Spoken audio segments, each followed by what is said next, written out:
طلاب الثانوية العامة شعبة علم علوم، ركزوا معايا في الفيديو ده. مهم جدا بالنسبة لآخر مادة في امتحانات الثانوية العامة يا أبطال، مادة الأحياء. ركزوا معايا ويلا بينا نبدأ على بركة الله. بسم الله والصلاة والسلام على خير خلق الله سيدنا محمد وعلى آله وصحبه ومن والاه.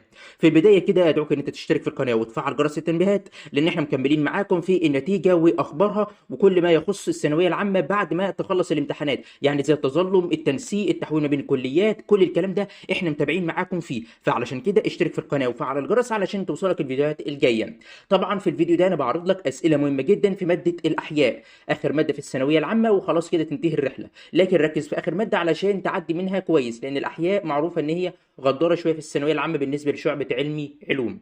فانا بعرض لك دلوقتي شويه اسئله لازم ان انت تبدا تحلها. الاسئله دي ما تروحش الامتحان غير وانت حللها، ابدا دور على اجابات ليها، علشان دي اسئله حرفيا مهمه جدا. وما تنساش طبعا ان احنا هنكمل معاكم ان شاء الله، فاشتراكك في القناه وتفعيلك للجرس الاشعارات ده يضمن ليك ان انت توصلك كل الفيديوهات. وطبعا نزلت امبارح فيديو لازم تسمعه، الفيديو ده خاص بامتحانات القدرات، جاوبت على بعض الاسئله في امتحان القدرات، والنهارده هكمل الجزء الثاني. فادخل شوف الفيديو ده، مهم جدا ان انت تسمعه وتعرف انا عايز اوصل لك ايه، لان امتحانات القدرات ليها موعد محدد. لو فاتك الموعد ده كل سنه وانت طيب مش هتقدر تلتحق باي كليه بيها اختبارات قدرات. وبس كده، ده كان فيديو اليوم، اتمنى ما اكونش طولت عليكم، والسلام عليكم.